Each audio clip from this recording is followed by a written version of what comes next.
وإلى أرواح أبينا وأمنا الفاتحة. أعوذ بالله من الشيطان الرجيم.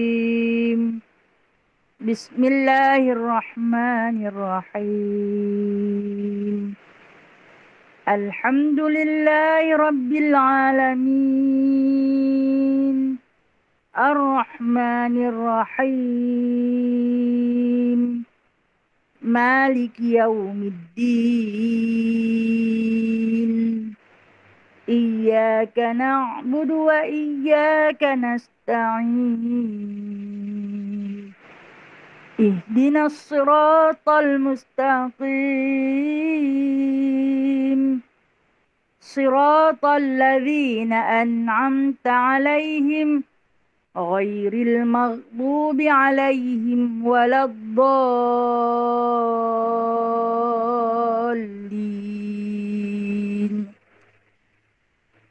Amin. Hari ini kita selawat anwarna.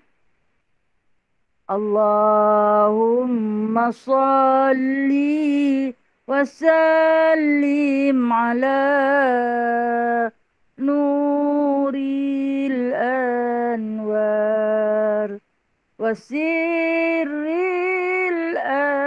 asrar wa tiryaqil aghyar wa مفتاح باب اليسار سيدنا ومولانا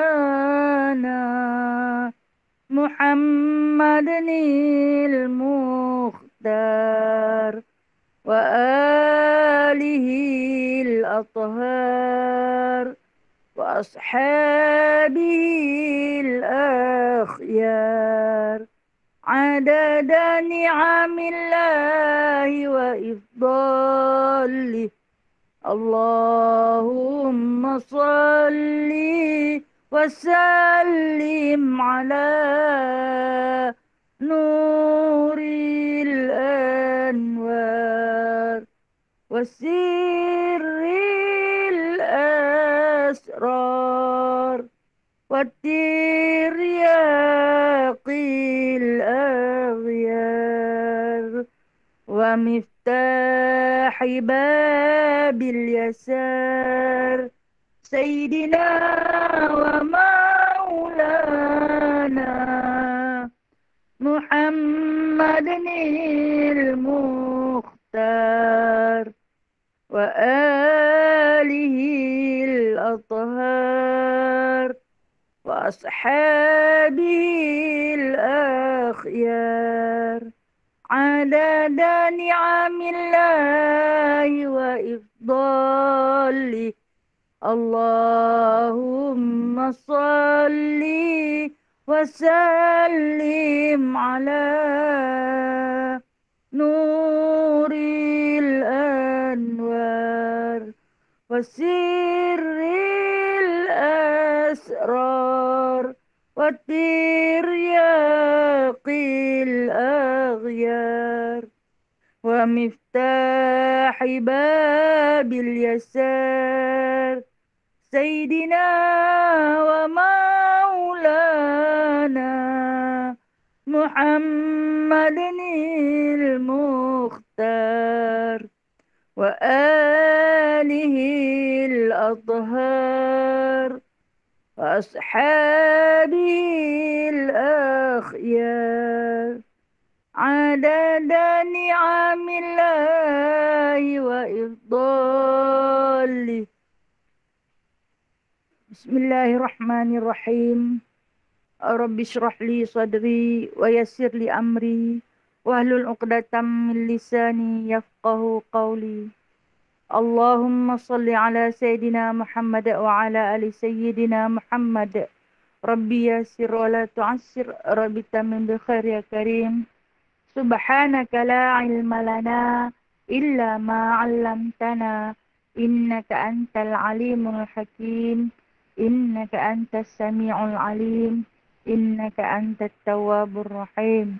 أما بعد فيا عباد الله، Alhamdulillah kesyukuran yang tak pernah henti-henti kita ucapkan hanya sahaja kepada Allah Subhanahu wa taala. Puja dan puji dan kata-kata bahawasanya tidak ada lafaz yang lebih terindah melainkan lafaz puji kepada Allah yang memang kita tahu, kita faham, yang tidak beranak, tidak diperanakkan, tidak ada sekutu baginya, bahkan ianya tunggal lagi esa dan kekal selama-lamanya.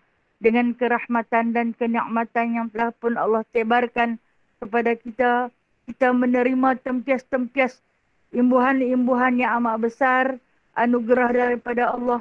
Kita kembali lagi, Alhamdulillah, pada pagi ini untuk sama-sama kita menerajui satu lagi ilmu, yakni ilmu mengenal baginda Nabi sallallahu alaihi wasallam melalui sebuah kitab dengan nama yang terindah, Syama'ilul Muhammadiyah, keunggulan peribadi ataupun keagungan peribadi Nabi sallallahu alaihi wasallam, yakni sebuah kitab yang menyingkap kepribadian dan cara hidup insan mulia ini, yang mana insan ini kita jadikan ikutan sepanjang zaman, walaupun 1000 andainya ditakdirkan 10,000 tahun lagi umur dunia, maka baginda tetap menjadi ikutan.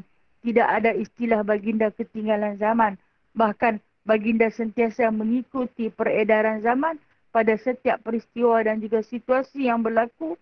Rujukan utama umat Islam adalah kepada Nabi SAW. Itulah kehidupan insan mulia ini yang mana kita ikut setiap gerak-gerinya, tingkah lakunya, perkataan, perbuatan, pada ibadahnya, sunatnya, wajibnya, haramnya. Kenapa? Kerana kita nak duduk dekat dengan Nabi SAW melalui sebuah kitab yang disusun oleh Imam At-Tirmizi. Imam At-Tirmizi ni kalau orang tanya kita nama dia Muhammad. Nama dia Muhammad. Tirmizi tu tak ada pun. Tirmizi tu nama negeri dia. Nama tempat kelahiran, nama kampung dia. Yang dia dilahirkan di Tirmizi. Jadi Tirmizi, tapi mengambil sempena nama kampung, maka diletaklah nama beliau. Yang kemarin saya cerita di antara imam yang buta pada ketika umur dia 50 tahun, buta kerana terlalu banyak menangis. Tangisan kerana rindu pada Nabi SAW dan menangis kerana takut nak balik pada Allah. Tak cukup bekalan yang dibawa. Walhal khatam Al-Quran sehari semalam 4 kali. 2 kali pada waktu siang dan 2 kali pada waktu malam. Juga menangis hingga buta matanya kerana takut kembali pada Allah dalam keadaan tak cukup bekalan. Jadi di antara imam-imam yang mana telah pun beritakan oleh para ulama, sesiapa yang ada di dalam rumahnya Sunan Tirmizi, bermakna lengkaplah kepribadian Rasulullah yang ada pada rumahnya. Jadi cuma dia nak kenal dengan dia tak mau kenal. Apakah yang dimaksudkan dengan Sunan Tirmizi? Itulah kitab Syama'ilul Muhammadiyah. Barang siapa yang ada di dalam rumahnya Syama'ilul Muhammadiyah ataupun Sunan Tirmizi, bermakna lengkaplah ia mengenali Rasulullah. Cuma kalau letak kitab tapi tak belajar, tak kenal juga. Boleh letak saja. Tapi Alhamdulillah, Allah bagi peluang kat kita untuk sama-sama kita belajar. Untuk sama-sama kita mengenali kepribadian unggul baginda SAW. InsyaAllah pada pagi ini, kita akan sambung pengajian kita. Masih lagi di dalam perbicaraan bacaan Al-Quran Nabi SAW. Iaitu Nabi baca di dalam solat. Kenapa diceritakan Nabi kalau baca Quran, baca dalam solat? Sebab kan saya beritahu minggu lalu, Nabi tak pandai baca. Jadi tak ada lah suratan atau pelembaran yang Nabi pegang di tangan. Macam kita pandai baca. Kita ada naskah Al-Quran yang boleh kita pegang dan kita buka serta kita baca kerana kita Allah kurniakan pandai membaca. Nabi tak pandai membaca. Maka baginda membacanya secara hafazan. Yang ni di dalam solat. Sebab itulah Nabi boleh bawa sampai 6 juzuk sekali solat. Sebab memang dah ada dalam Nabi. Dah ada. Sebab Nabi tu sendiri, kata Aisyah radhiyallahu anha, kalau nak tengok Al-Quran berjalan, tengoklah kepada Muhammad. Dialah Al-Quran berjalan. Yang hidup. Al-Quran, kita tahu Al-Quran adalah satu kalam. Tapi kalau nak tengok yang hidup, tengoklah pada jasad Muhammad sallallahu alaihi wasallam. Segala-galanya ada pada dia. Sebab tu bila sebut Nabi baca Al-Quran waktu bila? Nabi baca Al-Quran waktu dalam solat. Jadi mengambil sempena sunnah Nabi itulah yang kita baca Quran dalam sembahyang tu. Kan habis Fatihah ada ayat-ayat lazim yang biasanya kita bawa bagi umat yang lemah mutaakhirin seperti kita ni, yang paling masyhur kita bawa qul ya qulhu lah. Ataupun 3 qul lah, itulah kemasyhuran yang kita bawa. Nabi pujuk kita qul huwallah saja pun tak mengapa, kerana qul huwallahu ahad ataupun surah Al-Ikhlas itu adalah 1/3 daripada Al-Quran. Dia punya pahala dia, imbuhan dia bersamaan dengan 1/3 daripada Al-Quran. Yang ni kita baca sekali surah Al-Ikhlas dalam sembahyang bersamaan dengan 10 juzuk. Allah punya pemurah nak bagi dekat kita agar kita tak bersedih. Kerana kita ni otak kita agak kurang sikit. Bukan bodoh tak bodoh. Cerdik, bijak-bijak, cuma kurang sikit dari segi hafazannya. Jadi kita bawalah qul ya qulhu. Maka dalam qul huwallahu ahad itu adanya perbendaharaan Al-Quran. Yakni ianya menyamai dengan 10 juzuk Al-Quran. Kalaulah kita baca 3 kali surah Al-Ikhlas bersamaan dengan khatam 30 juzuk Al-Quran. Pasal itu dia pun tak payah nak susah-susah hafal surah panjang-panjang. Dia ingat bawa qulhu sudah. Okey. Kita ni nak meraihkan, kan macam Kak Zalilah tanya saya kemarin, dalam ibadah sunnah ataupun ibadah wajib kita nak cari yang paling afdal yang Nabi buat. Maka bila kita nak cari yang paling afdal yang Nabi buat, kita ikut apa yang Nabi buat. Kata kita tak mampu nak hafaz sebanyak-banyak, ambillah sehari 2-3 ayat. Sehari 1 ayat pun dah cukup dah. Hari ni 1 ayat, esok ayat kedua, lusa ayat ketiga. InsyaAllah lama-lama 100 hari dah dapat 100 ayat. Tapi ayat Al-Quran ni kita tahu sebab itu di dalam doa khatam dia ada minhuma nusina. Allahumma zakirna minhuma nusina. Ya Allah, ingatkanlah kami apa yang telah dilupakan kepada kami. Orang yang menghafal Al-Quran ni, dia pahala dia banyak sebab dia lupa. Lupa tu satu rahmat rupanya. Bila kita lupa, kita akan buka. Bila kita buka, dapat pahala. Sentuh Al-Quran dapat pahala. Buka Quran dapat pahala. Tengok tulisan Al-Quran dapat pahala. Hafaz Al-Quran dapat pahala. Dapat 4 pahala. Orang yang terlupa. Kalau macam tu boleh lupa selalu kan. Okey. Kita tengok hadis ini. Hadis yang ke-319. Yang mana disebut haddatsana Mahmud bin Ghailan. Qala haddatsana Abu Daud. Qala haddatsana Syu'bah. An Muawiyah bin Qurrah. Qala sami'tu Abdullah Mughaffal yaqulu ra'aitu an-nabiy sallallahu alaihi wasallam ala naqatihi yawm al-fath wa huwa yaqra'u inna fatahna laka fathan mubina liyaghfira laka Allahu ma taqaddama min dhanbika wa ma ta'akhkhar. Qala faqra'a wa raja'.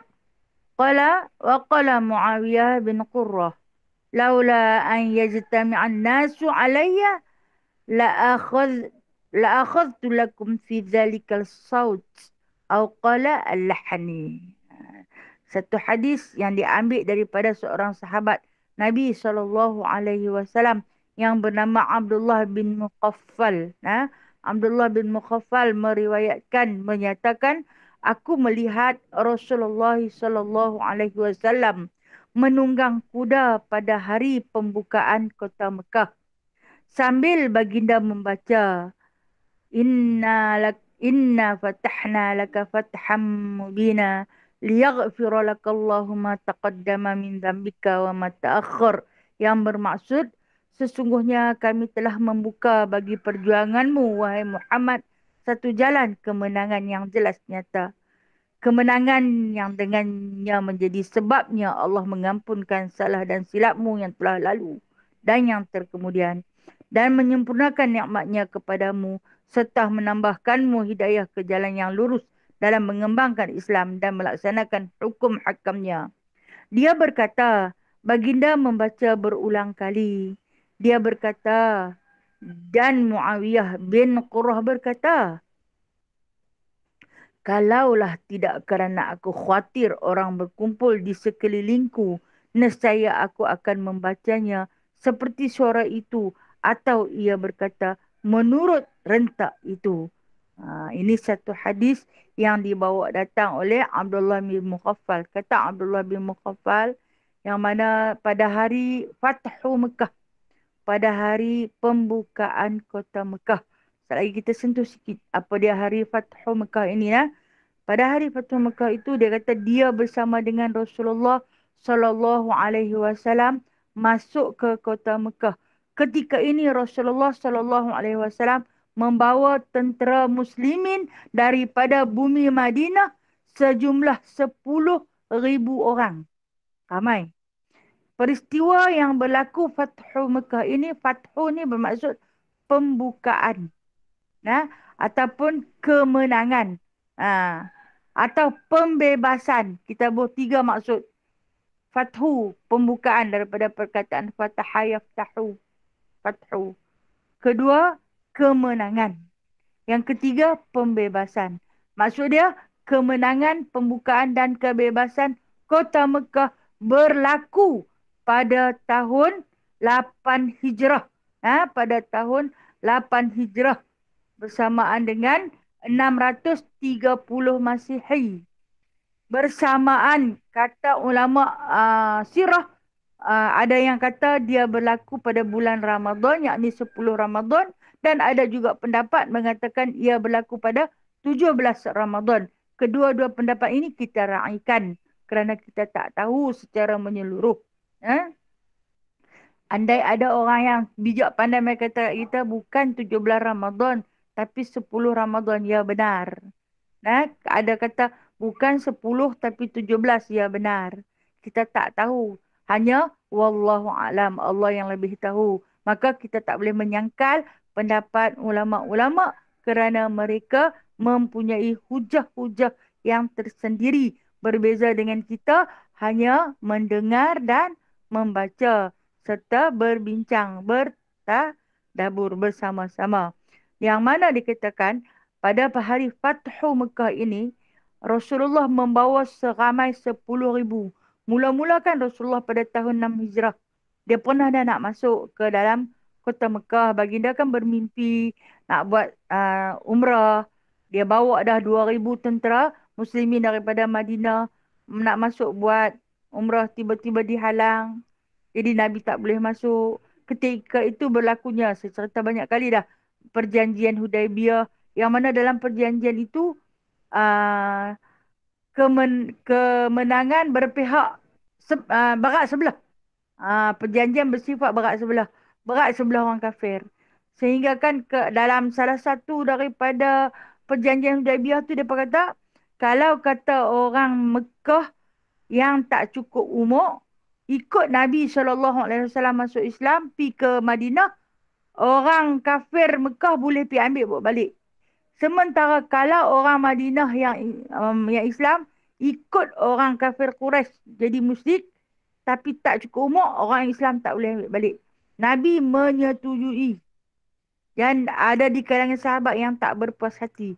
Kita tahu ketika ini perjanjian itu disaksi, ditulis bersama dengan seorang sahabat yang bernama Khalid Al-Walid.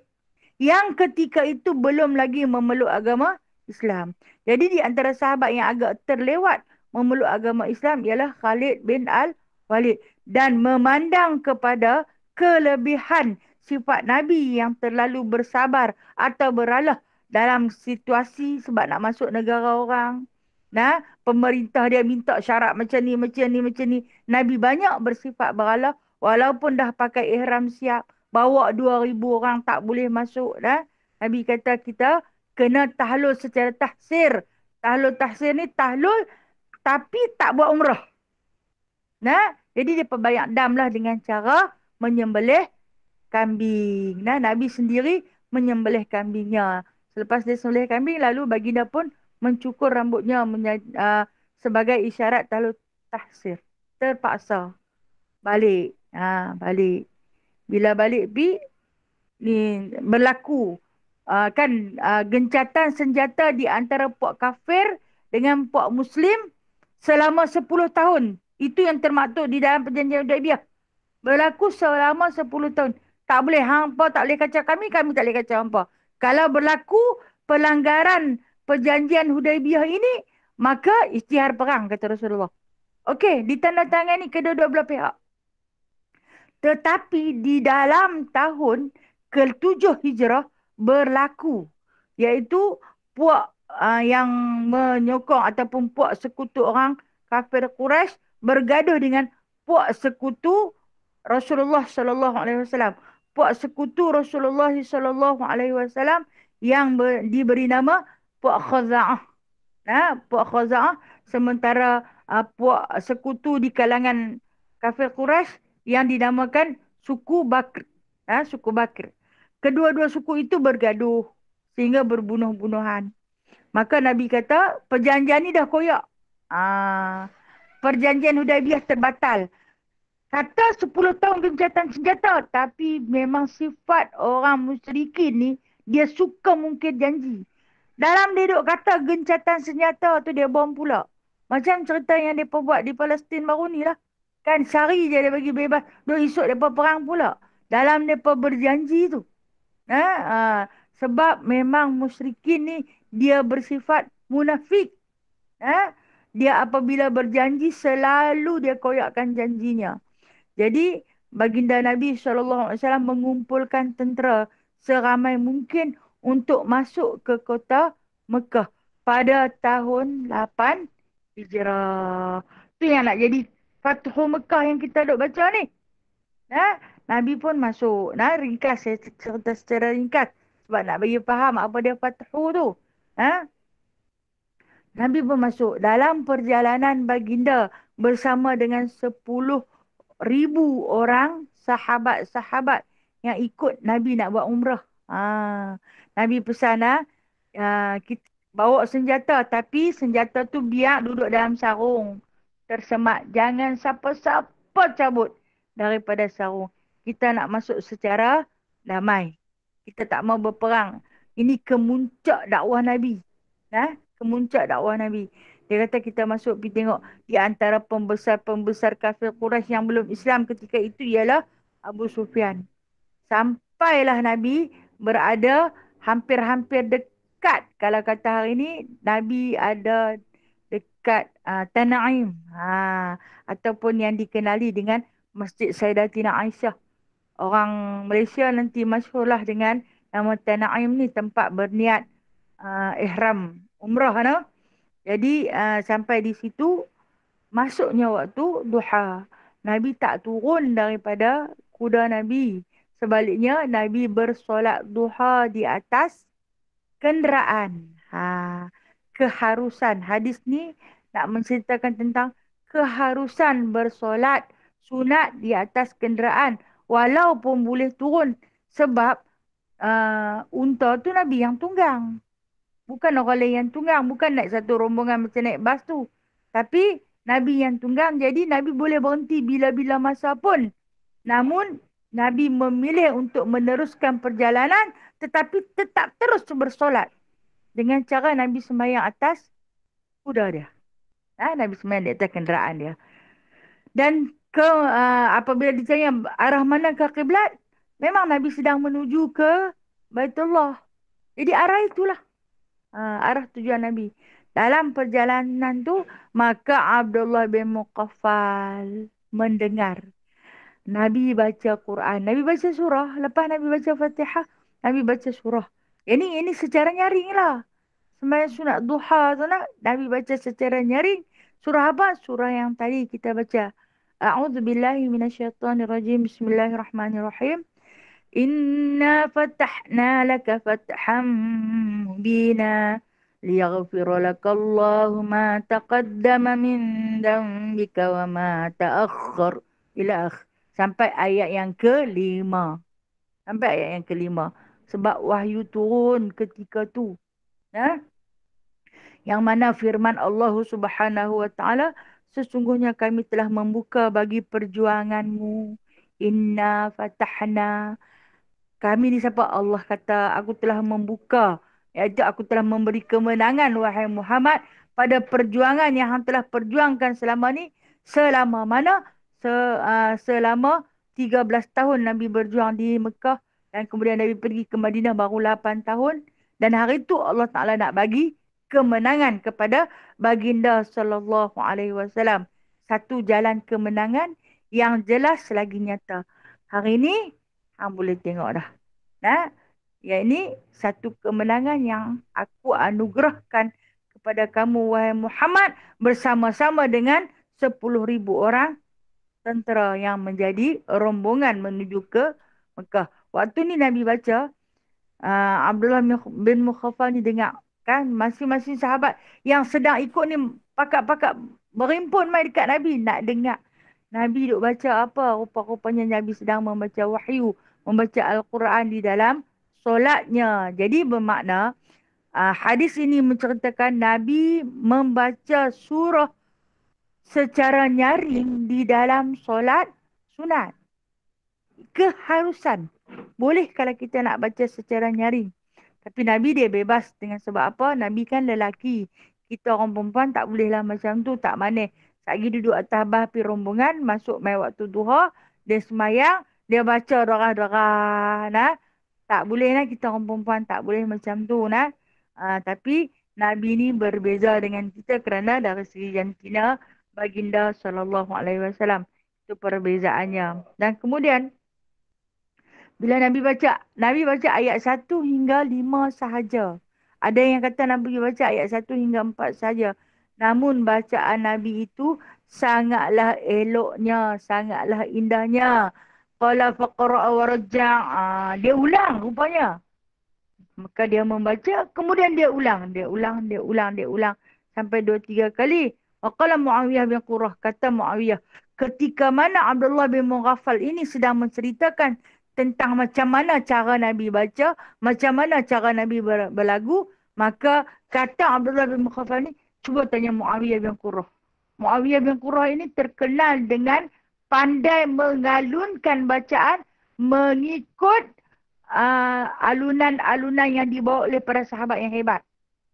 Termasuklah lenggok lagu ataupun kita kata taranum yang dibawa oleh baginda Nabi SAW. Jadi bila Abdullah bin Mughaffal ini kata, kalau nak tahu macam mana, cuba suruh Muawiyah baca. Muawiyah adalah waktu tu. Muawiyah bin Qurrah ada kita. Apa jawab Muawiyah? Laula an yajtama'an nasu alayya la akhadtu lakum fi dhalika sauti. Kalaulah aku baca sekali lagi, orang tak berimpun dekat aku, tak kerumun dekat aku ramai-ramai, bolehlah aku nak baca macam Rasulullah baca. Tetapi dia kata, aku malu. Aku malu. Au qala lahan. Maksud dia, aku boleh baca macam lahan Nabi. Rentak Nabi, lenggok Nabi, suara Nabi atas, suara Nabi rendah, suara mat Nabi hak panjang dia, lahjah baginda SAW, fasih lunak merdu baginda, boleh diikut, dia boleh ikut lenggok dia. Macam kita kan bila kita buka dalam YouTube ataupun kita buka dalam Facebook yang tunjuk imam-imam yang boleh melagukan surah ikut imam ni kita galik dengar, walaupun surah hanya dia baca surah Fatihah namun menusuk dalam kalbu kerana mengikut lahan dia tu, slang dia. Jadi keindahan itu hanya boleh ditiru secara baik, dengan begitu baik oleh Muawiyah bin Qurrah. Tapi bila sahabat desak dia tak mau baca. Tu yang dia buah di bawah tu. Laula an yajtami'an nasu alayya. Kalaulah aku baca ni orang tak main berimpun, aku nak baca. Tapi sekali lagi kalau aku baca semua pakai main kerumun. Kerumun lah nak dengar. Macam kita sesuatu yang indah, sesuatu yang lunak merdu kita nak pergi kerumun dengar. Nak ikut. Apatah lagi jikalau itu meninggalkan satu kenangan. Nah, seolah-olah baginda Nabi SAW masih hidup. Walhal ketika mana hadis ini ditulis, baginda dah pun lama wafat. Dia pun nak dengar. Kalau nak dengar cara Rasulullah baca Al-Quran, pergi dengar Muawiyah bin Qurrah baca. Dia pandai baca. Mengikut cara Rasulullah SAW membaca. Jadi dia kata, aku tak mahu lah. Dia kata, aku tak mahu sekali lagi orang berimpun dengar. Dan yang mana dia kata lahan dia. Lahan dia ni kefasahan dia. Kita kata slang dia. Fasihnya ia di dalam mengalunkan ayat-ayat Al-Quran macam yang Nabi buat ni, maka macam itulah yang boleh dibawa oleh Muawiyah bin Qurrah. Kemudian dikatakan Nabi ni bila dia baca, kan kenderaan dia tu bergerak.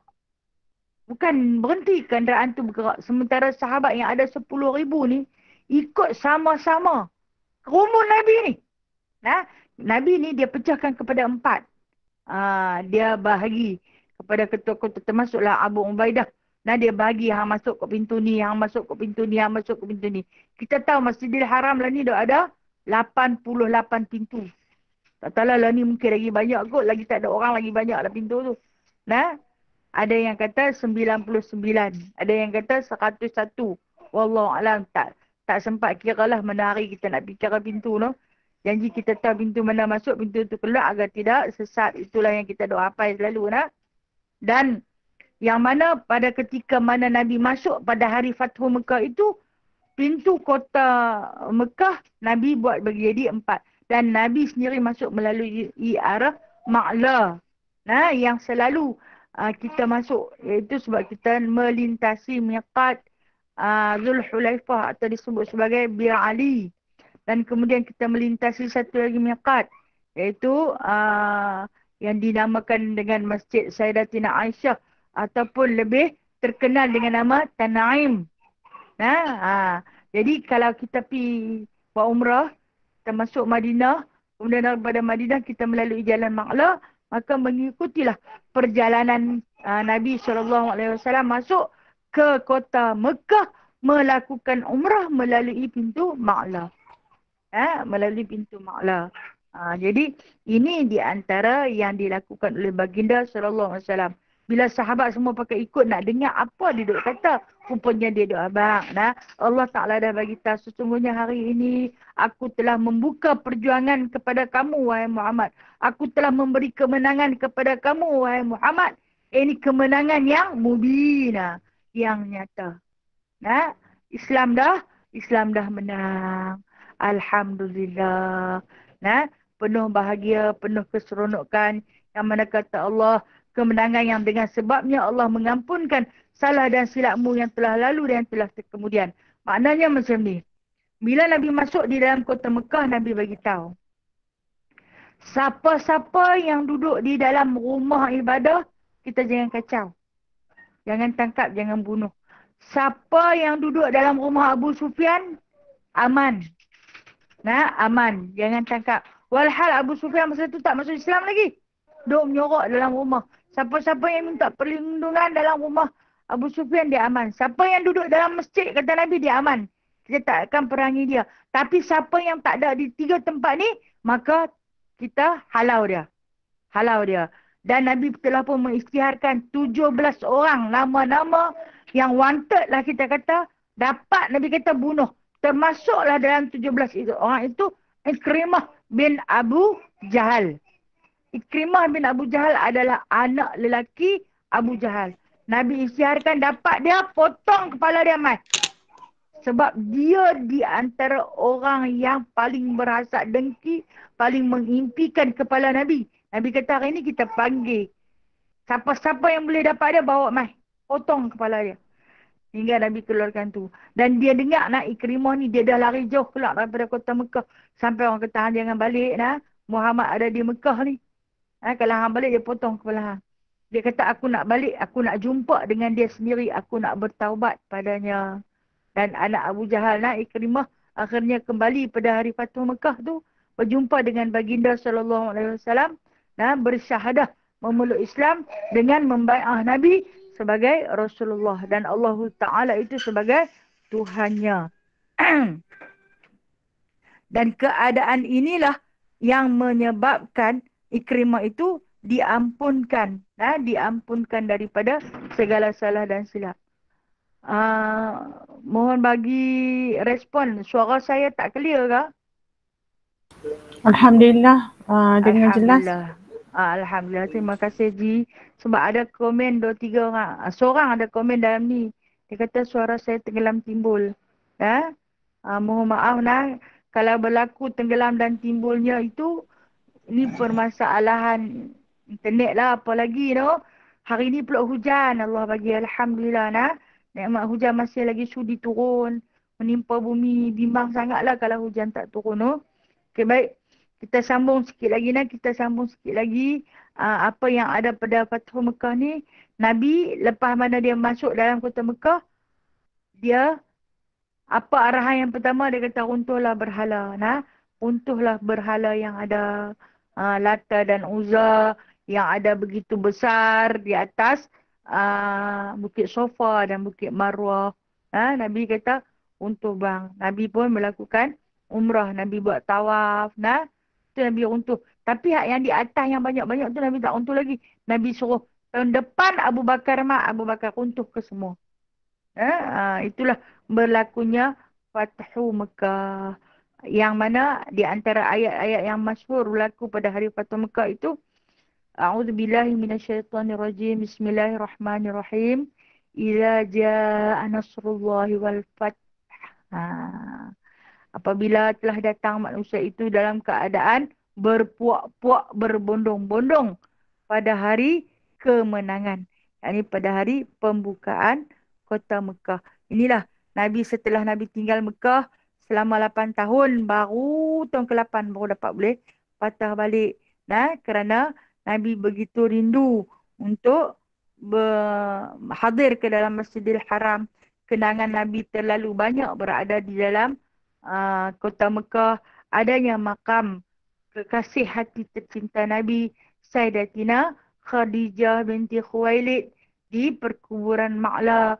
Adanya makam buah hati Nabi, Abu Talib di situ, yang Nabi kebumikan Abu Talib juga di dalam perkuburan Ma'la. Di dalam perkuburan Ma'la. Kita macam mana Abu Talib, seorang lelaki yang bukan Islam, dikebumikan di dalam kuburan orang Islam. Ketika ni boleh. Sebab Nabi kata mungkin melalui syafaat kebaikan yang terdapat di dalam diri Sayyidatina Khadijah boleh dapat dekat dia. Nabi punya sayang dekat Abu Talib sampai kepada tahap tu. Dan sampai hari ini apabila kita berpeluang masuk ke dalam perkuburan Ma'la, lelaki lah. Orang perempuan memang tak boleh masuk. Saya cuma boleh berbual-bual dengan penjaga perkuburan Ma'la. Dia kata ada, cuma tak diberi tahu tang mana. Ada, memang ada. Makam Abu Talib dalam tu cuma tak diberitahu tang mana kedudukannya. Dia kata dia tahu. Dan dia tak dibenarkan untuk memberitahu kepada orang. Wallahu'alam. Itulah di antara salah satu sedikit tentang peristiwa Fathu Mekah yang mana kita boleh ambil faham daripada hadis ni. Satunya, boleh bersembahyang sunat atas kenderaan. Walaupun dalam keadaan sujud dan rokoknya yang tidak sempurna. Kita boleh bersembahyang sunat di atas kenderaan. Walaupun kenderaan tu boleh berhenti. Tapi kita tak mahu berhenti, kita nak teruskan dengan bersolat. Boleh. Sebab tu saya kata kita duduk di atas kereta. Kalau kita bukan pemandu. Yang tak membahayakan, kita bukan pemandu, kita hanya penumpang duduk di sebelah. Kita ada wuduk. Anggota solat kita sempurna. Mayang. Sebab tu pastikan apabila kita keluar rumah, kita ada wuduk. Bila kita ada wuduk, pakaian kita kan pakaian wanita muslimah ni memang sempurna. Dah cantik dah pakaian wanita muslimah. Dah tutup aurat dah. Bersolat lah. Katalah tadi tak sempat. Kelang kabut. Orang duk tunggu kita lambat. Tak sempat sembahyang sunat duha. Kita naik di atas kereta. Cek-cek tengok. Oh memang. Kereta kita menghala arah kiblat rupanya. Ya. Tak menjadi persoalan. Bersolat lah. Solat. Kalau sekali dia nak kono kat lain, dia kono. Tapi masa mula tu kita dah menghadap ke arah kiblat. Sekali lagi dia nak kono, baik pilih dia kono. Kono pilih ke mana pun. Sembahyang lah. Sujudlah sekadar yang termampu. Macam orang sembahyang atas kenderaan. Itu yang pertama hadis ni. Yang kedua, iaitu keharusan kita membaca ayat secara nyaring di dalam solat sunat. Boleh kita baca secara nyaring di dalam solat sunat. Dan yang ketiga, boleh berlagu. Maksud dia boleh berlagu tu janganlah berlagu teruk-teruk sangat. Agak-agak lah kan. Dalam sembahyang kot, sekali lagi dah berlagu teruk-teruk sangat. Macam kata Muawiyah bin Qurrah ni, sekali lagi orang berimpun dengar dia ni sembahyang kan dia buat apa. Dan kemudian yang keempat, pengajaran daripada hadis ni yang boleh kita ambil. Apabila kita baca Al-Quran, Allah Ta'ala bagi kat kita suara kita sedap. Lenggok kita. Atau dalam istilah lain, kita punya lahjah kita cantik. Habak lah 7 taranum semua dia boleh bawa. Maka ketika kita melagukan, jangan ada riak dalam diri. Oh, dia pemerah pakat mereka umurah ni tentu aku baca sedap. Maka akan timbulkan rasa riak. Kenapa Muawiyah bin Qurrah tak mau baca? Sebab dia tak mau bila semua orang pakat main berimpun dengar dia baca, menimbulkan rasa riak dalam diri dia. Sebab tu dia tak baca. Tu dia sahabat. Walhal dia memiliki kepandaian dalam mengalunkan. Okey. Katalah kita sama-sama kita. Kita ada sahabat. Kita ada jilah pandai baca Quran. Pandai melagukan taranumnya. Okey, kita suka kan duduk. Baca saat bawa saat taranum ni dia bawa, dia tarik. Andai dengan cara dia bawa macam tu, menambahkan lagi kecintaan kita kepada Allah dan juga kalamnya, maka tak mengapa. Jangan sampai menimbulkan riak dan takabur. Jom kita pergi baca Quran sama-sama. Dengar dia baca, dia bawa alunan lagu ni, dia bawa alunan lagu ni. Jadi kita pun rasa seronok, menusuk dalam hati, sembahyang menjadi khusyuk. Maka dengan sebab itu, boleh. Boleh. Tapi jikalau sampai menimbulkan perasaan riak, maka itu membawa kepada haram kerana riak itu adalah syirik. Okey. Itu hadis yang ke-319. Kita sambung pada hadis yang ke-320. Haddatsana Qutaibah bin Sa'id qala haddatsana Nuh bin Qais al-Huddani an Husam bin Misaq an Qatadah qala ma ba'atsallahu nabiyya illa hasanal wajhi hasanal sawti wa kana nabiyyukum sallallahu alaihi wasallam hasanal wajhi hasanal sawti wa kana la yurajja'. Qatadah radhiyallahu anhu menyatakan Allah tidak mengutuskan Nabi SAW kecuali elok wajahnya, merdu suaranya. Sesungguhnya Nabi kami memiliki wajah yang elok dan suara yang merdu. Baginda tidak menggemakan suaranya. Ini satu pujian daripada Qatadah radhiyallahu anhu ketika mana disuruh Muawiyah bin Qurrah baca. Muawiyah bin Qurrah kata, aku tak mahu sekali orang berimpun dengar. Tapi aku boleh bawa kemerduan macam mana kemerduan Nabi. Namun Nabi jauh lebih merdu. Itulah Nabi kami. Itulah Nabi kami, kata Qatadah. Nabi kami ni, Allah Ta'ala utuskan dia bukan sekadar seorang Nabi yang elok paras serupanya. Yang mana kata Qatadah, Hasan al-Wajhi, seelok-elok rupa parasnya. Secantik-cantik. Setampan-tampan, sekacak-kacak manusia. Itulah Muhammad SAW. Bahkan kata Qatadah radhiyallahu anhu, baginda SAW juga memiliki hasanah saut, iaitu keindahan suara, kemerduan, lemak merdu suara Nabi SAW. Dahlah rupa cantik, akhlaknya mulia, suaranya merdu, tu yang kata dia Syama'il tu. Kesempurnaan, keagungan yang terdapat dalam diri Nabi SAW. Jadi ini pujian. Pujian kepada baginda. Muka pun cantik, nah, perangai pun elok, suara pun sedap. Tetapi kata Qatadah radhiyallahu anhu, wa kana la yurja'. Dia tak pernah menggemakan suara dia. Mana dia tak pernah menyanyi. Ha. Dia tak pernah menyanyi melenggok-lenggokkan. Nah. Dia tak pernah menunjuk-nunjuk. Kalau nak dengar dia baca, dengarlah waktu solatnya. Sebab tu, kalau kita tengok dalam hadis-hadis yang telah lalu, yang kita baca bersama, budak-budak nanti semayang dengan dia. Dia pun nak dengar dia baca Quran. Sebab tu dia pun boleh berdiri tunggu sampai 6 juzuk kan. Sampai yang ada letih. Kalau kata tak kerana aku malu, aku nak duduk lah, nak lari tinggal lah. Tapi kemerduan, kelunakan cara Nabi bawa di dalam solat itu menyebabkan dia terpaku. Tak boleh pergi mana. Terlampau sedap, terlampau asyik, nikmat. Mendengar suaranya sudah pun cukup. Menghidu keharuman baginda menyebabkan tenang dan senang untuk terus duduk berdekatan dengan Nabi. Memandang wajahnya dah cukup melimpahkan rasa nur dan ketenangan dalam setiap diri yang susah. Setiap jiwa yang derita. Tengok Nabi pun dah rasa senang, selesai segala masalah. Jadi dengan sebab tu boleh tunggu dia baca sampai berjam-jam tu. Boleh duduk dengan Nabi. Dan di antara sahabat yang tak boleh balik ni, Sayyidina Abu Bakar As-Siddiq. Nampak Nabi bila balik teriak, tak boleh duduk di rumah, nak kena main tengok. Bila balik saya tak boleh, nak kena main tengok. Di situ adanya ketenangan bersama-sama dengan baginda sallallahu alaihi wasallam, hingga dipuji oleh Qatadah radhiyallahu anhu mengatakan, dalam muka pun cantik, suara pun merdu tapi tak pernah belagak. La yurajja' ni dia tak pernah menunjuk-tunjuk. Nah, tak ada lah melansing-melansing nak tunjuk dekat orang, dia boleh macam ni, dia boleh macam ni. Ada kita tengok orang yang suka berlagu tapi dengan penuh keriak, dengan penuh takabur. Itu dah berdosa. Dengan sebab tu, maka ada di kalangan para imam yang 4 lah, ataupun kita panggil mazhab yang 4.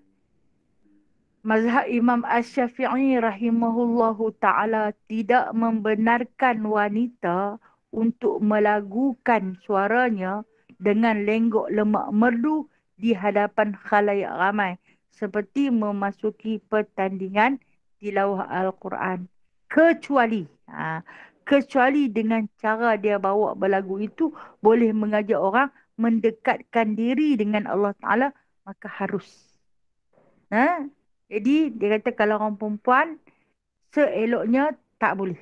Itu kata Imam Syafi'i. Makna dia haram. Dia tak bagi. Kemudian kata Imam Hanafi. Imam Hanafi kata harus. Jadi yang majlis tilawah Al-Quran, tak kira lah peringkat negeri ke, peringkat daerah ke, peringkat antarabangsa ke. Saya bukan nak boikot, bukan. Cuma nak bagi tahu, mengambil pandangan daripada sudut pendapat Imam Hanafi yang mengharuskan apabila membaca Al-Quran secara berlagu dengan lenggok suara yang lemak merdu, boleh mendekatkan orang yang mendengar bacaan itu, mendekatkan diri dia dengan Allah, maka harus. Maka harus dibolehkan. Jadi mengambil pandangan kepada mazhab Imam Hanafi, tu yang duk buat tu. Duk buat tu janganlah kata, dah kata haram, pasal apa negara kita buat? Tak. Kita meraihkan pendapat-pendapat orang hebat ni. Keempat-empat imam itu adalah imam yang terhebat. Mereka imam mujtahid. Jadi kita yang bukan siapa-siapa ni, usahlah dipertikaikan. Bila kita tak ada ilmu, kita jangan mempertikaikan orang ada ilmu. Malu sekali lagi. Malu. Orang kata, pergi berperang tak bawa senjata. Macam kita lah, tak ada senjata apa, tak ada nak berperang. Kita buat spekulasi sendiri. Orang tu tak kena, orang ni salah, yang ni sesat, yang tu tak betul. Ada bukti, tak ada bukti. Mana hantar kata dia sesat, dengar orang kata. Ada orang tu kata, orang ni kata. Jangan, jangan. Itu adalah fitnah yang berleluasa. Tak tahu kata tak tahu. Kembali pada Allah. Wallahu a'lam. Senang. Mudah. Hai yang tu pun tak tahu. Tak tahu. Dah sungguh aku tak tahu. Maka sebutlah yang aku tidak tahu. Okey. Hadis 321 haddatsana Abdullah bin Abdurrahman qala haddatsana Yahya bin Hasan qala haddatsana Abdurrahman bin Abi Zinad an Amrin bin Abi Amrin an Ikrimah an Ibnu Abbas qala kanat qira'at Nabi sallallahu alaihi wasallam rubbama yasma'uha man fil hujrati wa huwa fil baiti. Ibnu Abbas radhiyallahu anhu menyatakan bacaan Al-Quran Nabi sallallahu alaihi wasallam dapat didengar orang yang berada di dalam bilik dalam keadaan Nabi sallallahu alaihi wasallam berada di dalam rumah. Okey, apa maksud hadis ni? Nah, abang bukanlah Nabi baca derah. Nabi taklah baca derah sampai orang di luar rumah dengar. Nabi baca ni hanya orang dalam rumah tu saja dengar. Nabi duduk dalam rumah, orang tu duduk dalam bilik, dia dengar Nabi dah baca. Jadi Nabi tak guna pembesar suara. Dengan sebab tu, itu kita kembali balik kepada hukum. Ketika ini kan, hari tu dikeluarkan fatwa apabila kita tahrim. Sebelum subuh kan ada tahrim.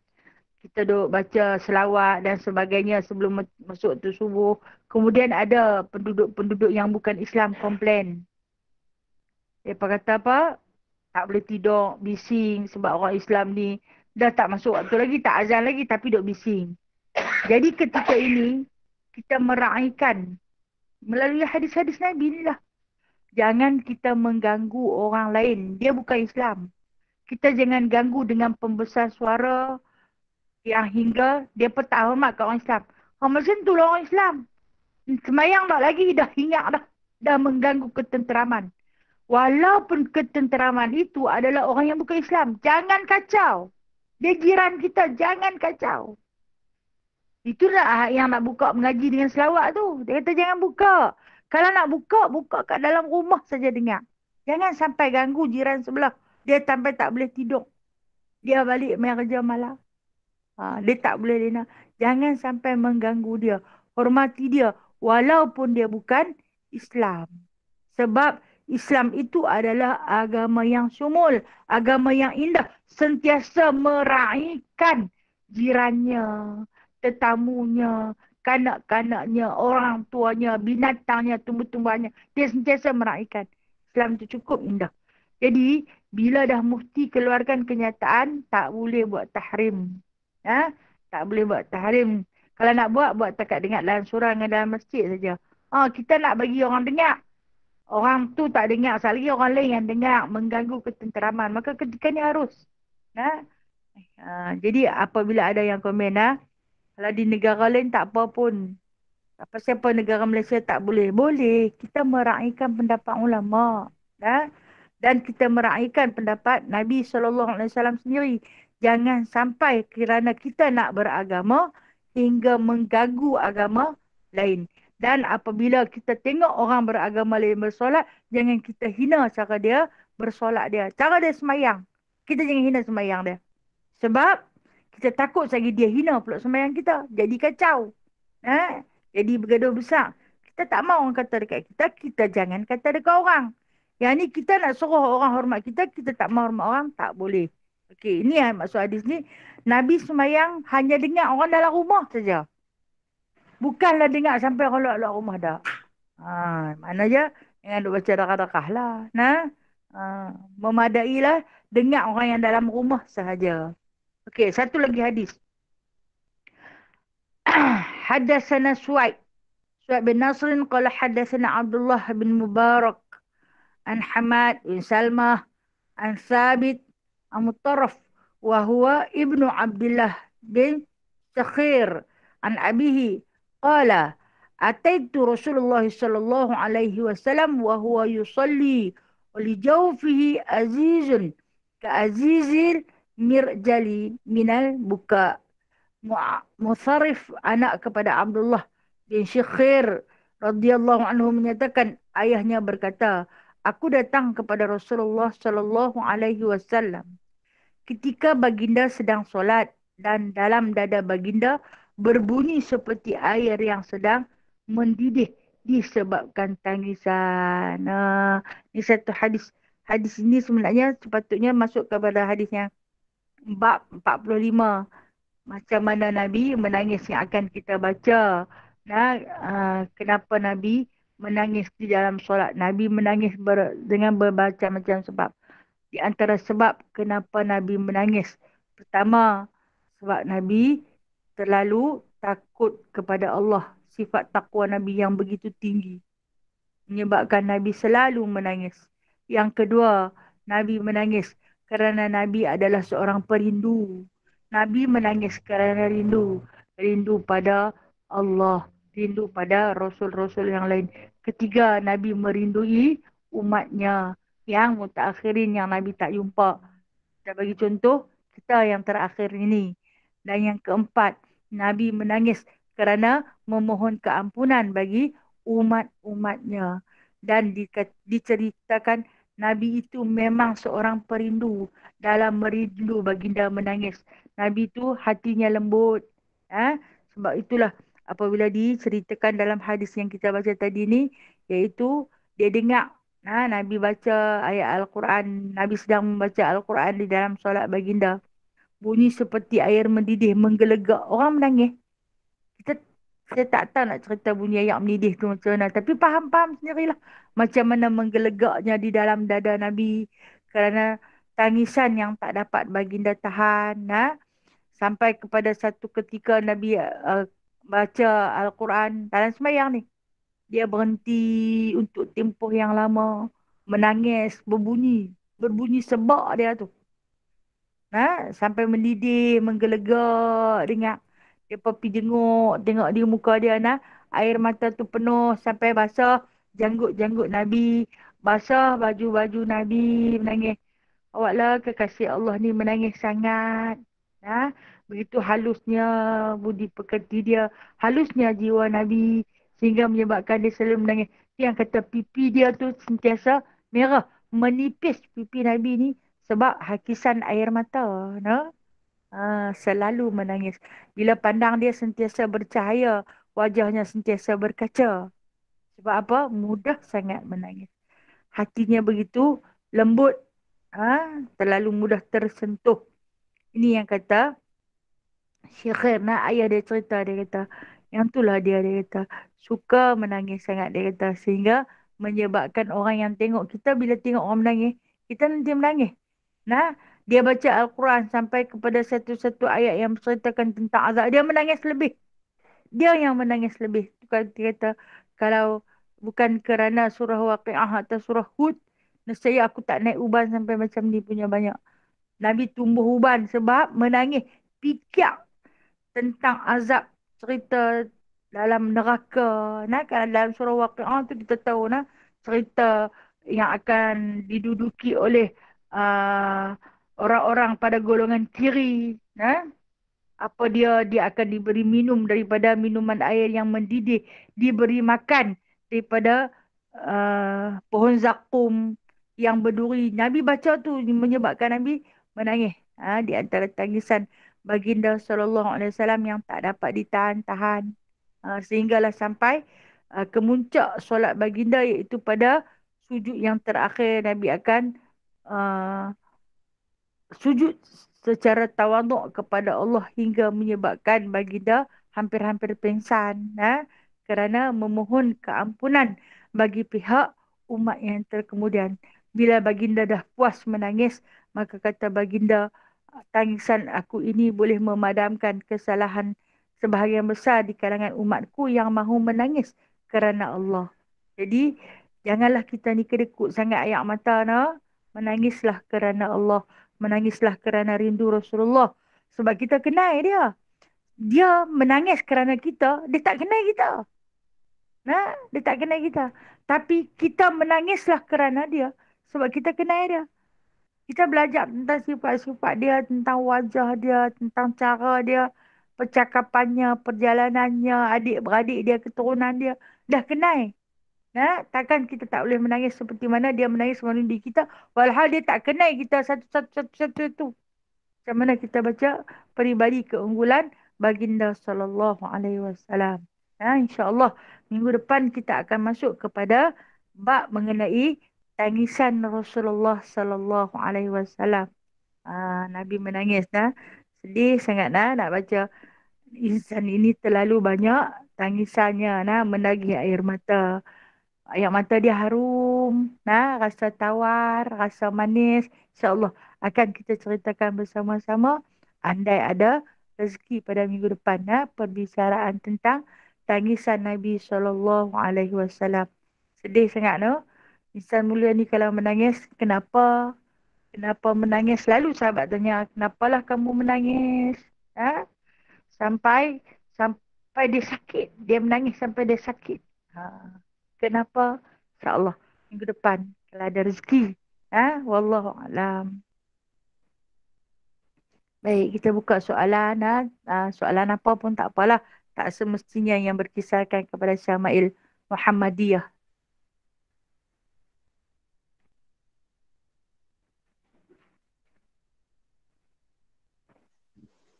Assalamualaikum Ustazah. Waalaikumsalam warahmatullahi ya Kak Ila. Saya nak tanya pasal solat. InsyaAllah.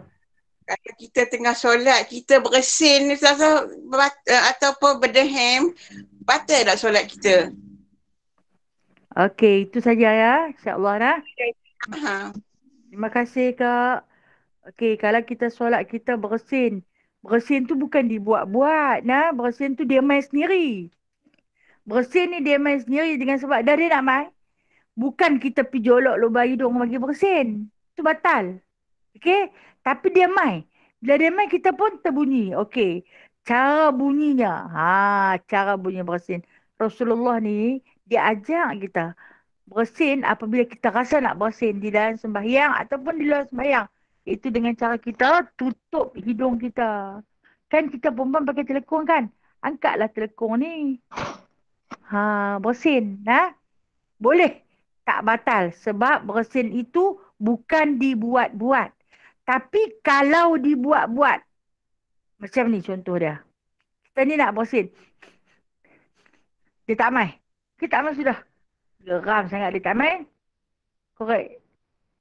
Main dia bersin. Bersin ni bunyi dia. Bergema satu rumah. Itu batal. Tapi yang ni dia sendiri main. Kelak. Cek. Kadang sampai 3 kali berturut-turut. Pun tak batal. Dengan sebab bukan kita buat. Bukan saja saya buat. Tapi dia nak terkeluar. Biasanya kalau sedung ni waktu subuh dah. Waktu subuh. Kalau saya lah. Waktu subuh ni. Memang suka bersin. Tapi dululah ni Alhamdulillah semakin berkurangan dengan satu amalan. Iaitu apabila kita beruduk. Sedut bagi air tu masuk dalam sikit. Bagi masuk sampai ke pangkal ni. Mengurangkan bersin pada waktu pagi. Lama kelamaan dia adalah di antara ubat resedung. InsyaAllah tak batal. Begitu juga dengan berdehem. Berdehem ni adakah saja-saja ataupun kena berdehem? Kan kita ketika mana menunaikan rukun qauli. Bismillahirrahmanirrahim. Suara tak keluar. Ada sesuatu yang mengganggu diriku. Alhamdulillahirrabbilalamin. Sangkuli. Boleh. Tak salah. Dengan sebab ada gangguan. Menyebabkan rukun qauli kita terganggu. Sedangkan baca Fatihah tu nak kena bagi telinga dengar. Tapi tak boleh dengan sebab ada balgam yang duk kacau di rengkung. Ketika tu boleh berdehem. Tapi kalau saja-saja batal. Batal. Okey Kak Lila. Assalamualaikum Ustazah. Terima kasih Ustazah. Alhamdulillah. Waalaikumsalam Kak Sarimah. Okey, ni ada pertanyaan dah. Tapi ni minta maaf lah. Yang ni tentang vaksin.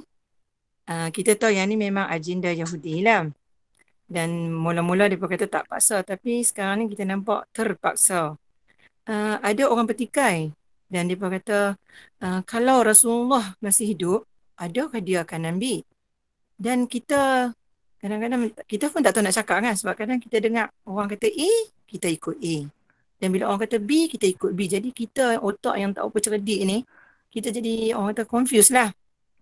Jadi macam mana? Mohon pencerahan Ustazah. Terima kasih. Okey. Saya sekadar boleh memberi pendapat dah. Sekadar boleh memberi pendapat bila orang tanya, kalaulah Rasulullah masih ada, adakah dia akan buat tindakan begini? Adakah dia akan buat tindakan begini? Baik, berkenaan dengan vaksin ni, kalau kita nak bicarakan, macam Kak Sarimah beritahu, kita tak tahu. Kita tak tahu. Satu ketika dulu dia kata harus, kemudian diwajibkan. Sekarang dah kembali harus. Siapa yang nak ambil, ambil. Siapa yang tak mau ambil, sudah. Tapi bila diletakkan satu syarat, contoh dia, kalau kata kita nak ke mana-mana, kena ada vaksin. Contoh dia nak pergi buat umrah. Kerajaan Arab Saudi mewajibkan kena ada vaksin. Tak ada vaksin, dia tak bagi masuk negara dia. Kita nak masuk, nak jadi tetamu Allah, nak menziarah Baitullah dan juga makam Rasulullah, maka kita kena ambil. Dah dikatakan dia ini agenda Yahudi. Sejauh mana yang kita tahu, bukti apa yang secara nyata mengatakan dia memang benar-benar agenda Yahudi pun kita tak mampu nak mendatangkan bukti secara nyata. Kita tak mampu, saya kata. Mungkin ada sahabat-sahabat di sana yang pandai, yang boleh bawa datang secara nyata, mengatakan dia benar-benar dari Yahudi untuk memusnahkan umat Islam mutakhir ini. Jikalau benar sedemikian, maka tak boleh ambil. Tetapi bila dipersoalkan, kalaulah Rasulullah masih ada, adakah dia akan ambil vaksin ini? Apabila persoalan itu ditanyakan, maka kita kembalikan. Dalam zaman Rasulullah dulu ada wabak. Ada wabak sehingga berlakunya hukum Nabi tak bagi pergi ke masjid, tak bagi berjabat salam ketika tu. Kan? Jadi ada ikutan. Tapi tak ada vaksin. Tak ada vaksin. Apabila ketiadaan vaksin, maka kita hari ini nak rujuk pada siapa? Dia cerita tentang vaksin. Kalau Nabi ada, Nabi nak ambil dah vaksin. Baik, kita rujuk pada satu kalam baginda sallallahu alaihi wasallam. Menyelamatkan nyawa itu adalah wajib. Jadi, vaksin ini pendapat ahli-ahli agamawan, pendapat ahli orang bijak pandai, hukama dan juga umara mengharuskan kita mengambil kerana ikhtiar untuk kita terus hidup sihat. Jadi itu keharusannya, ikhtiar untuk kita terus hidup sihat, iaitu dengan cara kita mengambil vaksin. Mungkin pendapat sesetengah orang macam tu, dan pendapat sesetengah orang lain, dia tak payah ambil vaksin, ada ikhtiar lain, ada ubat lain. Tak payah ambil vaksin, awak nak ambil vaksin, ambil benda lain. Dan pada pendapat dia boleh ambil benda lain yang menjadi ikhtiar untuk dia terus hidup. Itu ditanyakan, kalau Nabi dia ambil tak? Kalau Nabi ambil tak vaksin ini? Persoalan ni memanglah menikam kalbu ni. Sebab wallahu alam, kita tak tahu. Kita hidup pada zaman fitnah ni. Namun saya kata kita berpegang kepada pendapat umara, pendapat ulama, keharusan. Bila harus ni bolehlah. Boleh ambil. Bila dikatakan boleh ambil, maka kita ambil lah. Mana-mana satu ikhtiar untuk menyelamatkan nyawa, maka ambil lah. Kalau hari ni kita dah ambil, kemudian mai vaksin kedua tak mahu dah ambil, dah dengar macam-macam orang kata, atau mungkin jadi macam-macam, kita tak mahu ambil. Itu keharusan. Cuma kalau ditanya kalau Nabi ambil. Wallahualam. Apa yang boleh kita ambilkan sebagai kiasan, Nabi pesan. Selamat nyawa itu adalah wajib. Jadi, kita cari macam mana cara nak menyelamatkan nyawa. Adalah yang kata makan yang tu, makan yang ni, makan yang ni, makan yang ni. Termasuklah di antaranya ambil vaksin. Maka nak ambil pun tak apa, tak mau ambil pun tak apa. Itu saja pendapat yang mampu saya bagi kat Sarimah. Saya mohon maaf tak boleh nak bagi lebih-lebih sebab saya pun tak tahu. Wallahualam. Maaf Kak Nak. Terima kasih. Tak apa tak, yang ni pun dapat dari grup-grup kan. Dia bertanya adakah Rasulullah kan ambil. Jadi kita kalau Rasulullah bagi jawab macam tu, dia bagi tahu kat kita menyelamatkan nyawa tu wajib. Ikhtiar lah. Ikhtiar. Cara ikhtiar dia tu lah kata kita ni, cara ikhtiar kita vaksin lah. Ikhtiar kita. Tapi berapa ramai yang dah mati kena cucuk vaksin kan? Kena lepas-lepas cucuk mati terus pun ada kan? Itu kita pegang pada sinilah Kak Nak. Mati tu pasti. Terima kasih Ustazah. Ya, sama-sama kasih. Nah, minta maaf Kak Nah.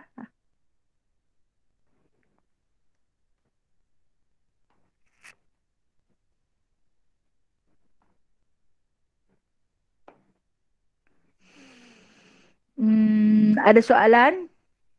Tak ada soalan, tak ada soalan. Saya mohon maaf lah. Ya, ada lagi. Assalamualaikum. Silakan. Nak tanya, kalau kata Ya. orang yang bekerja, jadi dia kena, dia nak himpun dia waktu semayang dia tu. Kata dia rehat dia sejam saja dalam masa sehari tu. Dia nak himpun Zuhur dengan Asar tu, dia lewatkan Zuhur tu, lepas tu dia awalkan Asar tu. Boleh tak Ustazah? Okey, baik. Baik, terima kasih Naijana. Ini orang yang terikat dengan kerja. No? Jadi kira waktu rehat sejam je. Sejam tu dia kalau boleh dia tak mau tinggal. Memanglah tak mau tinggal sebab sembahyang tu wajib. Kemudian dia mentakhirkan Zuhur, dia mentakwilkan Asar. Dia bagi penghujung Zuhur. Daripada tak sembahyang langsung, maka dibolehkan. Tetapi kalaulah dapat kerja macam tu, lebih baik berhentilah. No? Ah, namun saya bagi jawapan macam ni. Dibolehkan daripada tak bersolat. Dibolehkan. Tapi kalaulah ada kerja macam tu, lebih baik berhenti buang. Sebab bukan kerja tu yang bagi rezeki. Allah yang kita sembah itu yang memberi rezeki. Tapi bolehlah. Dia semayang dekat-dekat nak asak boleh semayang. Saat lagi lepas-lepas habis dia semayang zuhur, terus masuk asak. Dia semayang terus dengan asak. Jadi dia tak payahlah keluar banyak-banyak kali. Berhenti banyak-banyak kali. Saat lagi bos dia marah. Saat lagi rehat. Jadi dia tak mau saat lagi bos dia marah. Maka dia buatlah semayang. Yang jamak tak berapa nak jamak tu. Jamak itu kata jamak taklih tu. Jamak tak boleh. Kan? Jamak tak boleh. Dia dah dekat-dekat dah habis. Sebab apa? Dia termasuk di antara orang yang disebut fawailul lil musallin. Celakalah bagi orang yang bersolat. Bersolat, tapi kena celaka. Pasal apa? Kerana dia melambat-lambatkan, meringan-ringankan solat. Takut bos marah. Padahal bos lagi besar lagi. Duk marah no. Okey je no. Boleh. Tetapi tak boleh. Okay, baik Ustazah. Terima kasih. Ya, sama-sama.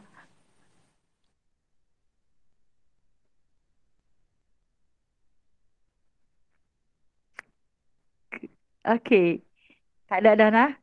Ada Ustazah. Assalamualaikum. Ada. Silakan Kak Zalilah. Sila. Ustazah. Memang beberapa kali dah setiap kali Ustazah dah peringat. Tapi kita Pandai dia buat terkejut lah.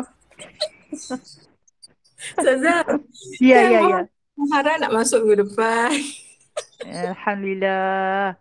Amalan kita tu kan. Nak buat tu kan lupa. Tulis buku A. Tak cari buku A. Nak ambil buku B pula. Nak cantik lagi yang terbaru. Ya. Tentang amalan yang baik. Sama-sama. Waalaikumsalam warahmatullahi taala wabarakatuh. Pencerahan tentang amalan yang kita nak buat nah. Alhamdulillah, ukhuwah muslimah ni begitu indah bersaudara nah dalam ibadah sunatnya, di samping ibadah wajibnya yang dijulang, yang dijunjung, mereka juga menggabungkan ibadah sunnah, saling ingat memperingati pada sahabat yang mungkin terlupa nah, yang mana kita ni nak masuk tahun baru nah, 1 Muharram, yang mana kedatangan 1 Muharram adalah tahun baru bagi seluruh umat Islam. Di dalam Muharram itu adanya 10 Muharram atau kita panggil dengan nama Ashura. Nah, apabila kita ada ilmu, kita nak meraihkan Ashura bukan dengan bubur. Dulu kalau Ashura ni kira tak perlu buat bubur. Tetapi apabila kita ada ilmu, kita tak perlu nak buat bubur. Kita lebih fokuskan kepada ibadah yang bakal kita lakukan.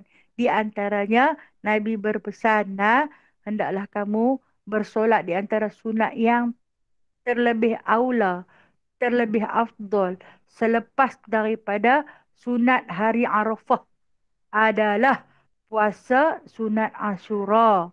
Namun bezakanlah berpuasa Ashura kamu dengan berpuasa Ashura orang Yahudi, sebab orang Yahudi puasa juga nak.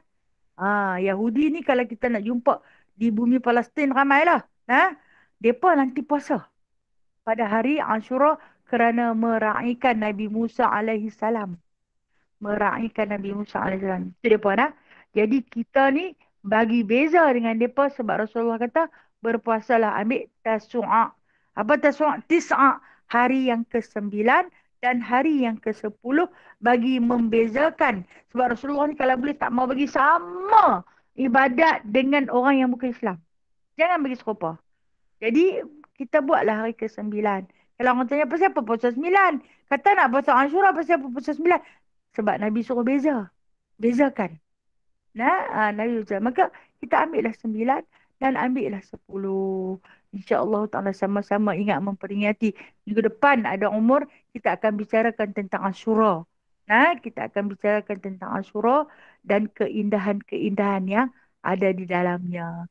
Yang boleh kita sama-sama amal dan lakukan dengan ilmu, pengetahuan daripada Allah dan ditinggalkan kepada Rasulullah. Lantas Rasulullah tinggalkan, wasiatkan kepada kita. InsyaAllah ta'ala. Terima kasih Kak Zalila.